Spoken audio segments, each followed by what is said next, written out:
Most people think a simple fever or body ache is nothing serious, but what if those symptoms were actually the beginning of one of the deadliest viral infections linked to rodents? A virus that can silently enter your body through the air you breathe and within days make your lungs start failing. This is hantavirus, a rare but extremely dangerous disease that has shocked doctors and scientists around the world for decades. In today's video, we'll explore the complete story of hantavirus, including its history, causes, symptoms, transmission, treatment, and the precautions that could save lives. Hantavirus is not just one single virus. The name actually refers to a group or family of viruses carried mainly by rodents. Different strains exist in different parts of the world, and each strain is linked to specific rodent species. These viruses belong to the Hantavirus family and are known for causing serious diseases in humans. In Asia and Europe, some strains mainly affect the kidneys and are associated with a disease called hemorrhagic fever with renal syndrome, often shortened as HFRS. In North and South America, other strains can lead to a deadly lung condition called Hantavirus Pulmonary Syndrome, also known as HPS. This form attacks the respiratory system and can fill the lungs with fluid, making breathing extremely difficult. Even though the diseases vary slightly depending on the virus strain and location, all hantaviruses share one common factor: they are primarily spread through infected rodents and their waste products. The history of hantavirus is incredibly interesting and dates back much further than most people realize. Scientists believe hantaviruses have existed in nature for thousands of years, quietly circulating among rodent populations long before humans discovered them. However, the virus gained global attention during the Korean War in the early 1950s. Thousands of soldiers fighting in Korea suddenly developed a mysterious illness involving high fever, internal bleeding, kidney failure, and severe weakness. At the time, doctors had no idea what was causing it. More than 3,000 United Nations soldiers were reportedly affected. The disease became known as Korean hemorrhagic fever because of the region where the outbreak occurred. Years later, researchers identified the virus responsible near the Handan River in South Korea, which is where the name hantavirus comes from. This discovery became a major breakthrough in virology and opened the door for decades of research into rodent-borne diseases. For many years after its discovery, hantavirus infections were mainly associated with Asia and parts of Europe. But in 1993, the world's understanding of the virus changed dramatically after a shocking outbreak occurred in the Four Corners region of the United States, an area where Arizona, New Mexico, Colorado, and Utah meet. Young and previously healthy people suddenly began dying from a mysterious respiratory illness. Victims experienced flu-like symptoms at first, but within days many developed severe breathing problems and fluid-filled lungs. Health officials were alarmed because patients deteriorated extremely quickly, and doctors could not immediately identify the cause. After intensive investigation, scientists traced the outbreak to deer mice carrying a previously unknown hantavirus strain later named Sin nombre virus. Researchers discovered that environmental conditions had caused rodent populations to explode in the area, increasing human contact with infected mice.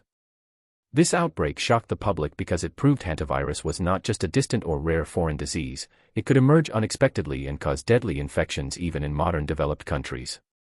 One reason hantavirus receives so much attention is because of how unusual its transmission process is. Unlike viruses such as the flu or COVID-19, hantavirus does not usually spread through casual human contact. Instead, people are most commonly infected by inhaling tiny airborne particles contaminated with rodent urine, droppings, or saliva. Imagine an old storage room, attic, shed, or cabin that has been closed for months. If infected mice have been living there, their waste materials may dry out over time. When someone sweeps the floor, vacuums, or disturbs dust in the area, microscopic virus particles can become airborne and enter the lungs through breathing. This is one of the primary ways humans become infected. In some cases, infection may also occur through touching contaminated surfaces and then touching the mouth or nose, or through rodent bites, though bites are less common as a transmission source. What makes this virus especially dangerous is that infected rodents often appear perfectly healthy. They continue living and spreading the virus without showing visible illness. This means people may never realize they are living near infected rodents until exposure has already occurred. Deer mice are one of the best-known carriers in North America, while other regions have different rodent hosts connected to local hantavirus strains. These animals naturally carry the virus in their bodies and release it into the environment through waste. Because rodents are found almost everywhere on Earth, the possibility of exposure exists in rural areas, farms, forests, camping sites, abandoned buildings, and even urban settings with poor sanitation. Scientists have spent decades studying why hantaviruses affect humans so severely. Once inside the body, the virus can attack blood vessels and increase their permeability, meaning fluid begins leaking into tissues and organs. In Hantavirus Pulmonary Syndrome, this process becomes extremely dangerous in the lungs. Fluid accumulates rapidly, making it harder and harder for oxygen to reach the bloodstream. Patients can go from mild fever to life-threatening breathing failure within a very short period of time. Doctors often describe hantavirus infections as deceptive because the early stage may seem mild while the body is already entering a dangerous phase internally. This rapid progression is one reason early medical attention is critical. Another fascinating aspect of hantavirus history is how environmental conditions influence outbreaks. Scientists notice that climate patterns, rainfall, food supply, and ecological changes can strongly affect rodent populations. For example, heavy rainfall may increase plant growth and seed production, creating abundant food for rodents. As rodent populations increase, human exposure risk also rises. Researchers studying the 1993 Four Corners outbreak found that unusual weather patterns linked to El Niño had increased food availability for deer mice, causing population explosions. More mice meant more contamination and a higher chance of human exposure. This connection between climate, wildlife, and disease has made hantavirus an important topic not only in medicine but also in environmental science and public health research. Over the years, hantavirus cases have been reported in many countries across Asia, Europe, North America, and South America. Although infections remain relatively rare compared to common viral diseases, the mortality rate can be extremely high, especially in severe pulmonary cases. Some outbreaks have had fatality rates reaching around 30 to 40% or even higher depending on medical access and how quickly patients receive treatment. Unfortunately, there is currently no specific universally approved antiviral cure for most hantavirus infections. Doctors mainly focus on supportive treatment, such as oxygen therapy, intensive care, and careful management of breathing and organ function. This lack of a guaranteed cure is another reason prevention and awareness are so important. Public awareness about hantavirus increased further in recent years whenever news stories linked mysterious deaths or outbreaks to rodent exposure. Social media and online discussions sometimes create fear or misinformation, leading many people to believe hantavirus spreads as easily as airborne pandemic viruses. However, experts repeatedly emphasize that most hantaviruses do not spread efficiently from person to person. In most cases, human infection comes directly from contact with infected rodents or contaminated environments. There have been a few rare exceptions involving certain South American strains where limited person-to-person transmission may have occurred, but these situations are extremely uncommon compared to diseases like influenza or coronavirus. Today, health organizations around the world continue monitoring hantavirus because of its severe effects and unpredictable nature. Researchers are developing better diagnostic methods, studying vaccines, analyzing rodent ecology, and investigating how environmental changes influence outbreaks. Public health campaigns often focus on prevention through cleanliness, rodent control, safe cleaning methods, and awareness about high-risk environments. Even though hantavirus is rare, its deadly potential makes education incredibly important. Many infections happen because people simply do not know the risks associated with cleaning rodent-infested spaces improperly or ignoring signs of infestation in homes, garages, barns, or cabins. The story of hantavirus is a reminder that some of the world's most dangerous diseases do not always come from crowded cities or large outbreaks. Sometimes they emerge quietly from nature itself, hidden among ordinary animals living close to humans. Understanding hantavirus means understanding the delicate relationship between humans, wildlife, environment, and public health. It also shows how quickly a microscopic organism can turn an everyday activity, like sweeping an old room or entering a dusty shed, into a potentially life-threatening situation.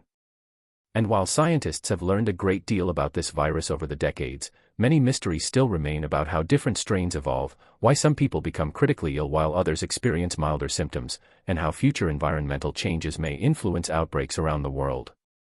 Understanding hantavirus becomes even more important when people realize that infection can happen during completely ordinary daily activities.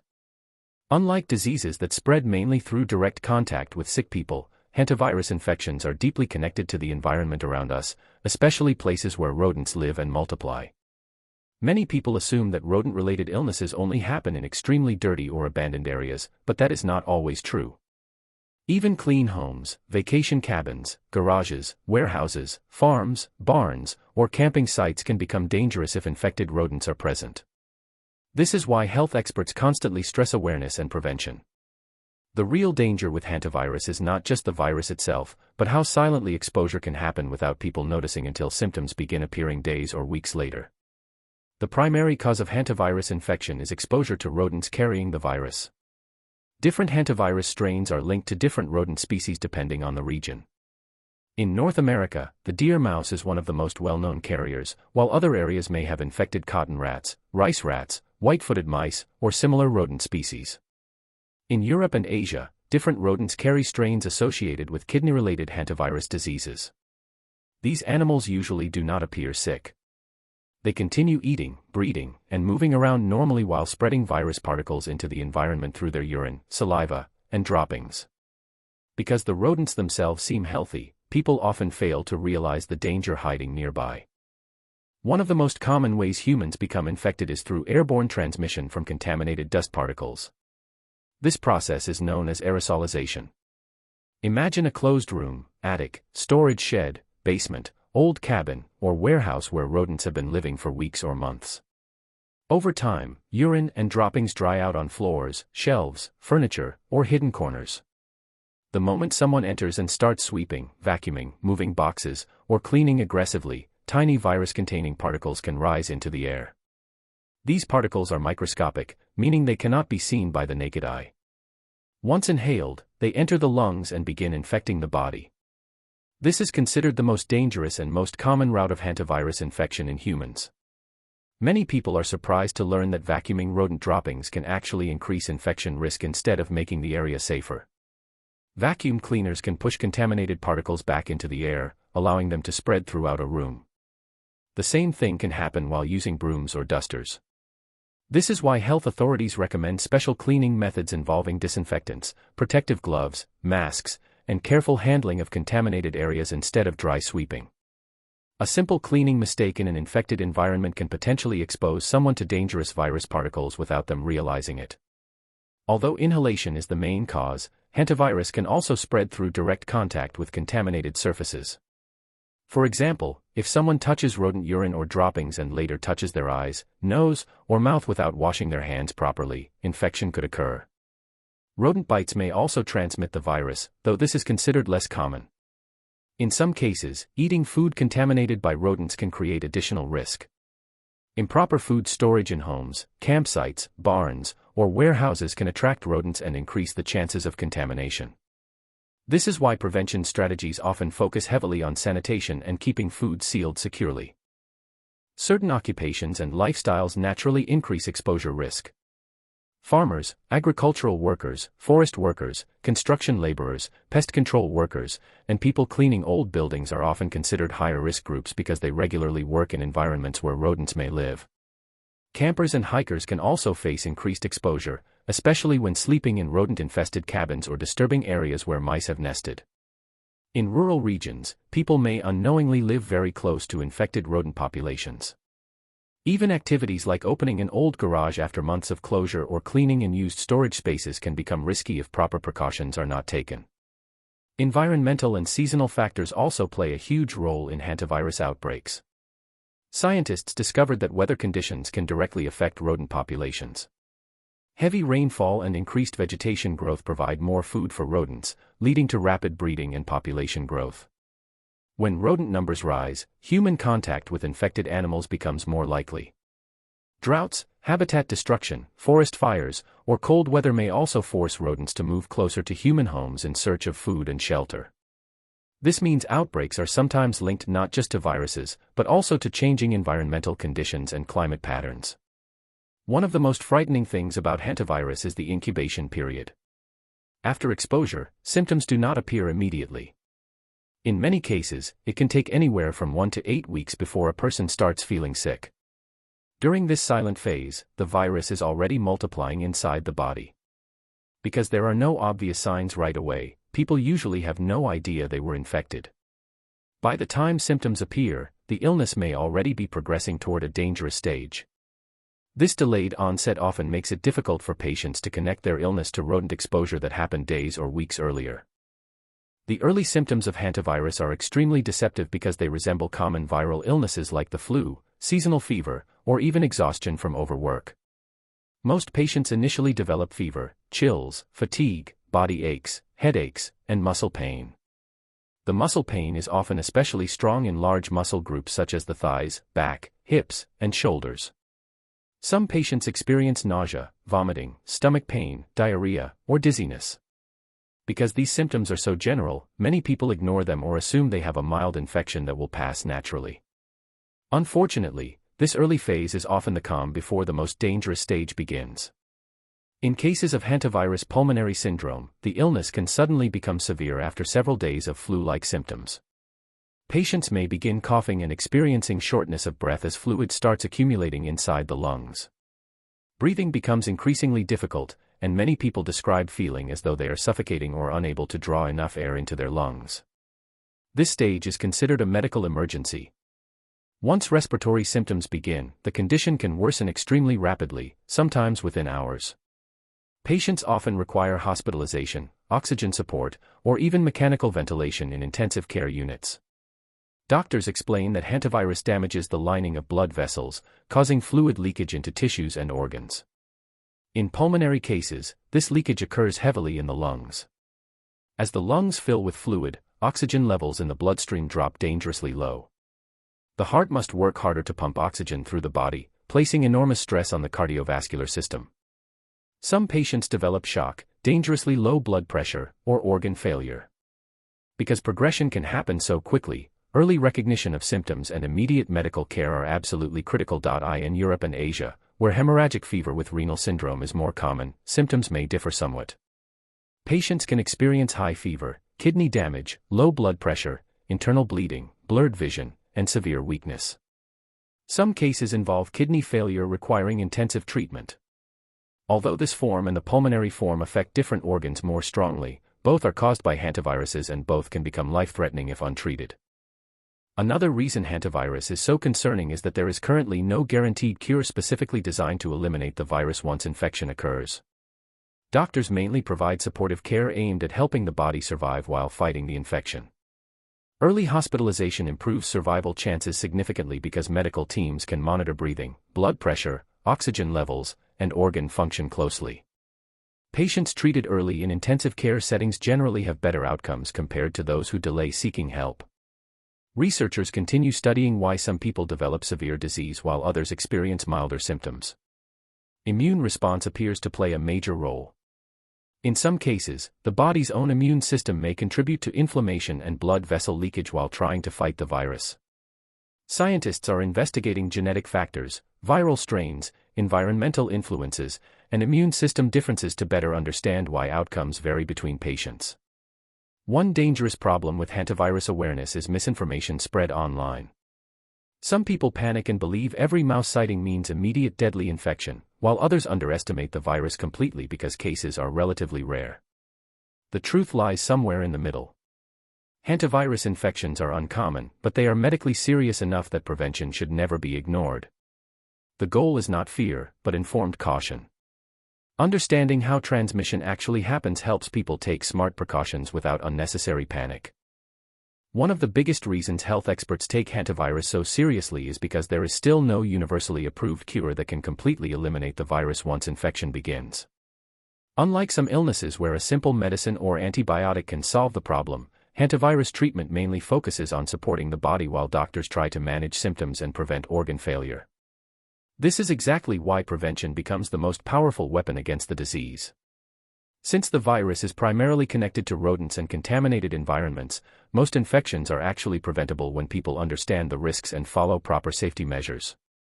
The problem is that many people unknowingly expose themselves during routine cleaning activities, home repairs, camping trips, or while entering old buildings without realizing infected rodent waste may be present nearby. The first and most important step in prevention is rodent control. If rodents cannot enter or live inside homes, garages, barns, storage spaces, or workplaces, the risk of hantavirus exposure drops dramatically. Experts recommend sealing all possible entry points because mice can squeeze through surprisingly tiny openings, sometimes as small as a coin-sized gap. Cracks in walls, holes near pipes, broken vents, roof openings, and gaps under doors can all become entry routes for rodents. Sealing these spaces with materials such as metal mesh, cement, or durable sealants can help prevent infestations. Homes and buildings should also be kept clean and free from food sources that attract rodents. Even small crumbs, open grain containers, pet food, garbage, or spilled food can encourage mice and rats to remain nearby.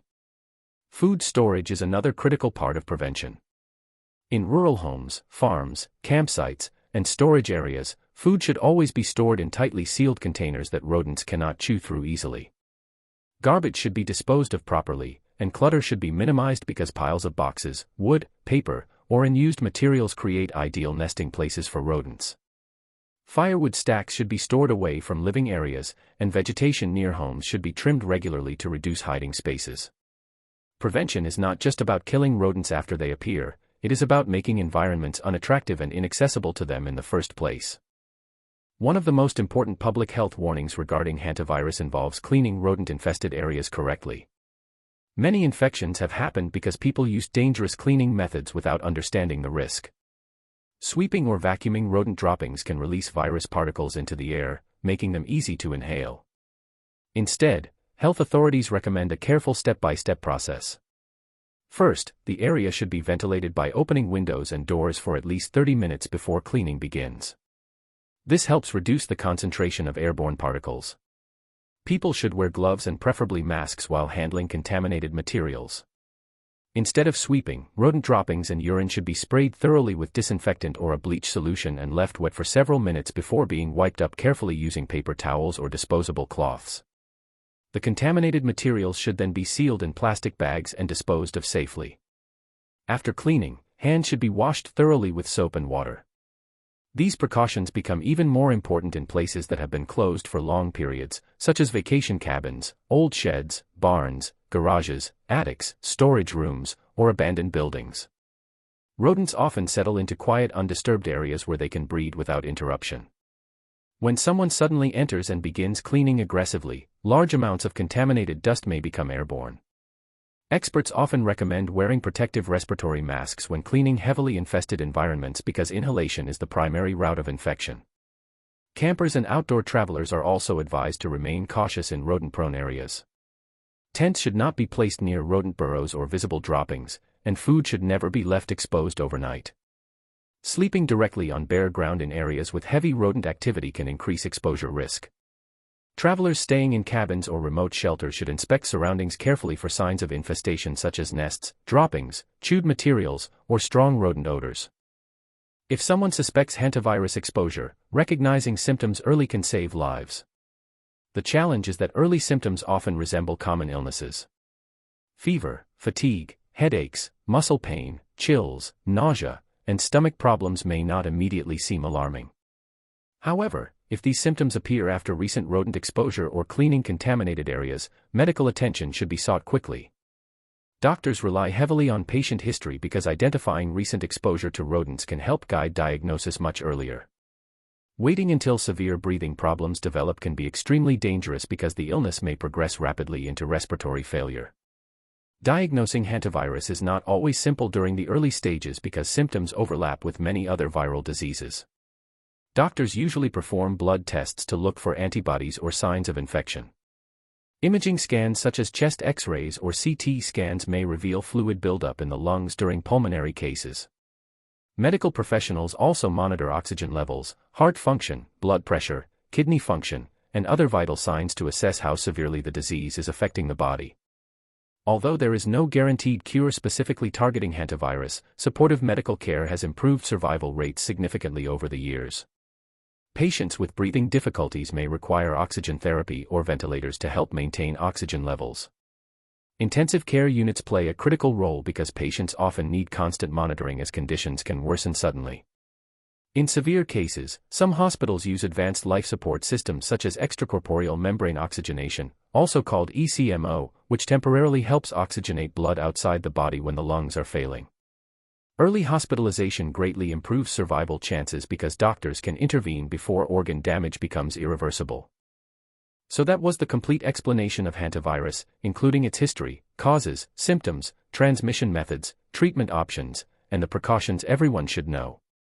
Even though hantavirus infections are rare, the disease is serious enough that awareness truly matters. Understanding how the virus spreads and how to clean rodent-infested areas safely can make a huge difference in preventing exposure. The biggest lesson here is simple: never ignore rodent infestations, never clean contaminated areas carelessly, and never overlook flu-like symptoms after possible exposure to rodents or dusty enclosed spaces. As scientists continue researching better treatments and vaccines, prevention remains the best protection we have today. Stay informed, stay cautious, and always prioritize safety when dealing with areas where rodents may be present. If you found this video informative and helpful, make sure to like, subscribe, and share it with others so more people can learn about this dangerous but preventable disease. Thanks for watching, and stay safe.